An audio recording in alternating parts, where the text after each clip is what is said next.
अस्सलाम वालेकुम रहमतुल्लाह दोस्तों 11/8/2025 बूरे वाला दी सब्ज़ मंडी खड़े जनाब जनाब अज बेहतरीन किस्म का जोड़ा है टमाटर जनाब रेट सेल होया जनाब इनका 120 रुपये किलो सेल हो रहा जी।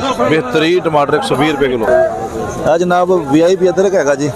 थाईलैंड का अदरक बगैर धागे तो होंगे जी, एक धागे वाला अदरक होंगे बगैर धागे तो जनाब ये अज सेल हो रहा जनाब 450 रुपये किलो।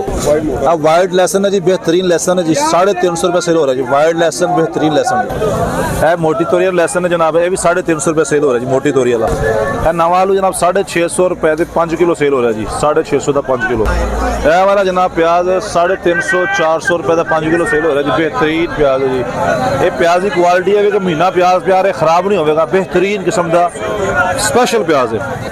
यह वाली जनाब मिर्च 50 रुपये किलो सेल हो रही जी। 50 रुपये। शिमला 150 रुपये किलो सेल हो रही है दोस्तों। एक्सट्रैक्स आलू है जी, नमकीन बनता जी, स्पेशल आलू है ये जनाब अज इतने विकया जी। गर्म कमरे 300 रुपये का 5 किलो सेल हो रहा जी। गर्म कमरे का एक होंगे जी ठंडे कमरे का आलू वो मिठा बनता जी। ये गर्म कमरे का आलू है, स्पेशल आलू है जी। 300 रुपये का 5 किलो सेल हो रहा है। यह वाली स्पेशल मिर्च जी हाईब्रिड 70 रुपये 60 रुपये 70 रुपये किलो सेल हो रही है। बेहतरीन है जी। बेहतरीन लेमन है जनाब अज 260 रुपये 300 के दरमियान सेल हो रहा जी। बेहतरीन किस्म का लेमन है, स्पेशल लेमन। पुदीने की गुट्टी मंडी जो है जनाब 12 तो 15 रुपये की सेल हो रही जी। यह जनाब अरबी है जनाब 80 तो 90 रुपये किलो सेल होती जी मंडी चो। बेहतरीन अरबी। कद्दू शरीफ सस्ता हो गया जी, 200 रुपये का सेल होता सी, आज 80 रुपये किलो सेल हो रहा है जी। बेहतरीन कद्दू शरीफ।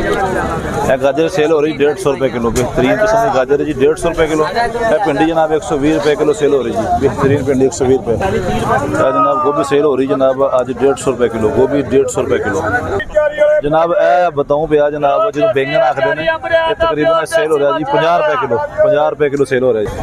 यह वाला गुवारा जी 150 रुपये किलो सेल हो रहा है। 150 रुपये किलो। तोरी जनाब 120 रुपये किलो देसी सेल हो रही। बेहतरीन